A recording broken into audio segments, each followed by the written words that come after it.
цусд сувг үзүүлж бай.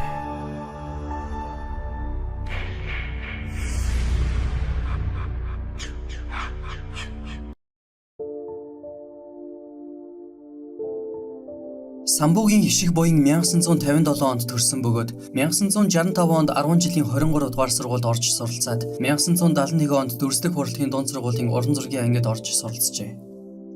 Багаасаа зураг зурах авьяастай хүүхэд байж сайхан ч зурна. Харамсалтай нь 1973 онд хэрэгт холбогдсноор сургуулаа төгсч чадаагүй яаж.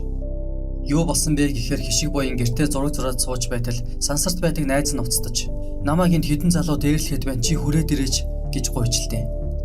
Тэгэд хишиг буян зурж байсан зургаа орхиод сансарт очтол 5-6 залуу найзыг нь дээрлэхэд байж байсан байна. Тэдний нэг нь хутга гаргаж ирээд найзыг нь хутгалах гээд дайрахаар нь хишиг буян хутгийг нь булааж аваад зөрүүлээд хутгалчихж. Ингээд тэр ганц хутгийн мөрдөнд 4 сар гаруй хоригдсны дараа энэ хэрэгтэй 3 жилийн ял аваад дайртын колонд очижээ. Тэгээд жил 6 сар ял идлээд гарч ирсэн байна. 1976 онд цэрэгт явсан боловч 1978 онд бас л зодоонуудын хэрэгт холбогджээ. Гэхдээ бас л бусдыг өмөрч байгаад өөрөө хохирсон байдаг. Тэр үед 40 мянгатынхаа хүүхдийг өмөрөөд 5-6 хаал цэрэгтэй зодтолджээ. Өөрөө 2 дахь оны цэрэг байсан тэрээр өнөөх хаал цэрэгүүдийг арх уугаад сууж байхад нь явж ороод та нар манай 40 мянгатын хүүхдийг яагаад дээрлээд байгаа юм бэ? Мөнгө төгрөгийг нь буцааж өг гэж хэлдэг. Тэгтэл тэдний нэг нь хишиг буянгийн араас гитэж байгаад ард агз руу архины шилээр зөхөж, үүнээс болж хишиг буян нөгөө 5-6 хаал цэрэгийг бүгдийг нь барьж авч цодоод нэг цэрэгийг нь бүр архитай шилээр зөхөж гэмтээснээр бөөн асуудал үүссэн аж.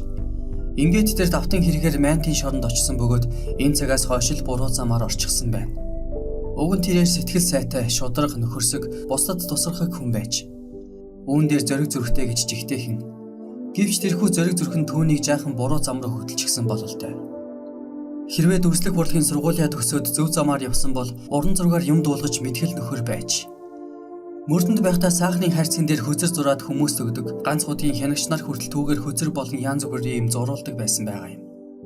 1982 онд хишиг буян бас л бусдын өмнөөс шоронд орсон гин. Сайн найзынхан дүүгийн малгайг 2 залуу дээрэмдчихэж.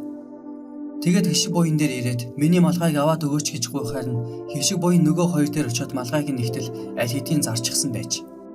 Тэгэнгүүт нь за та хоёр ямар ч гэсэн өөрсдөөсөө мөнгө гаргаад малгай авч өгч манай найзын дүүг хохирлохгүй болго гэж хэлдэг.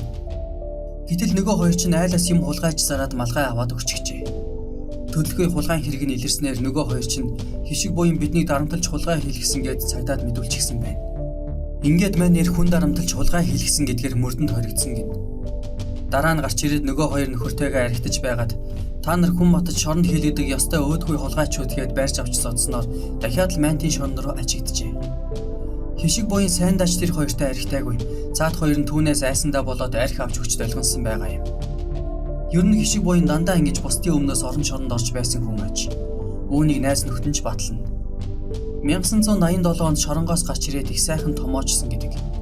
87-оос 90 он хүртэл өөрийнхөө оюун ухааныг дайчилж игч зүйл сурч мэджээ. Ажил хийж амьдрахын төлөө бас чадах чинээгээр зүтгэсэн байдаг. Ямар сайндаа л хүнд машин механизмын автокраны ангийг төгсөж байсан гин. Мөн Япон хэлний анхны курсыг төгсснөөр японоор чөлөөтэй уншиж бичдэг болсноос нөөцгөл зургийн авьяастайгаас гадна хэлний авьяастай нэг юм байж. Англи хэл бие дааж сураад дээр нь төвд хэл бие тааж сурч төвдөр уншиж бичдэг болсон гин. Нэг өдөр гудамжинд тоосондоо даруулсан машин байхаар нь зөвлөлт холбоод усад үйлдвэрлэсэн энэ машин тоосондоо дарагдаад яасан муухай юм бэ гэд японоор биччихсэн байна. Тэгтэл энэ нь том асуудал болж цагдаа нар үүнийг хятад бичиг байна гэж эндүрээд тагнуул энэ гэж харсан ч юм уу хишиг буян баривчилж аваад 72-т суулгаж байсан гэдэг. Хишиг буянгийн хамгийн сайн найз нар гэвэл жудо цогоо багшин дээдийн тоо физикийн анги төгссөн Тамир, Батжаргал, Гэркээс, Бал Баяра 100 дайр нар байжээ. Тэднийх улсын их дэлгүүрийн зүүн талын 1-р байранд байсан нь 40 мянгатын жинхэнэ голбот болсон газар байсан гин. Энэ ч утгаараа тэрээр тухайн үед эд модонд орж байсан пянц гихчийг цуглуулдаг байж. Түүнд Beatles, Bee Gees гэх мэтийн том хамтлагуудын бүх пянц байдаг байсан гин. Ер нь 40 мянгатынхнаас хамгийн их пянцтай нь хишиг буян л байж. Яагаад гэвэл түүний ээжийнх нь төрсөн дүү тухайн үед Нью-Йорк хотод нүүбэд ажилладаг байсан учраас Америкаас жинхэнэ ховор пянцнууд явуулна. 100 дайр бацаан зоргионоор хишиг буянгаас пянц гуйж сонсдог байжээ. Гэхдээ хишиг буян пянцаа өөрөө авч явж сонсоход буцаагаад авчирдаг их нягхуур нямбай хүн байсан гин. Эрхүүд байсан найз нараараа 2 колонктой мундаг том хөгжим авчруулад өрөөндөө тавьчихсан янз бүрийн пянзыг твхэд л үржигсэн байдаг байж. 10 жилийн сургуульд хамт байсан Аква гэдэг найз нь хойно сурч байхдаа хамгийн сүүлийн үеийн стерео хөгжим авчирч өгч байжээ. Мөн тэр уран зургийн хачин гоё альбом цуглуулдаг, уран зохиолын ном их уншдаг байж. Орос ном их цуглуулдаг байсан ба түүнийгээ орсуудад зарна. Яагаад гэвэл нэгдүгээр байр нь их дэлгүүрийн хажуу талын номын сантай өсчөнтэй байр байж. Тиймээс хишиг буян Орос ном 9 даруйд нь худалдаж аваад л орсуудад зардаг байсан гин. Дээр нь тэрээр их цэвэрч ням бай. Энэ хэрээрээ тухайн үеийн хамгийн гайгүй хувцсыг өмсдөг байжээ. Хишиг буян барагтай л бол бүлгэрээ зодолддоггүй. Энд тэнд ганцаараа очиод зодолддог их зөрөгтэй байсан гэж ярьдаг. Энд тентхийн атмануудтай зодолдлоо гэхэд ганц зохиод л нам болгодог лут чадaltaй залуу байсан гэдэг. Ер нь ганц л зохион.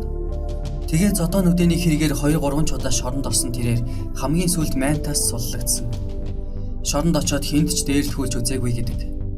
40,000-ийн хишиг буян гэхээр шоронгийн ямар ч хулгайч мэддэг айдаг байсан гин.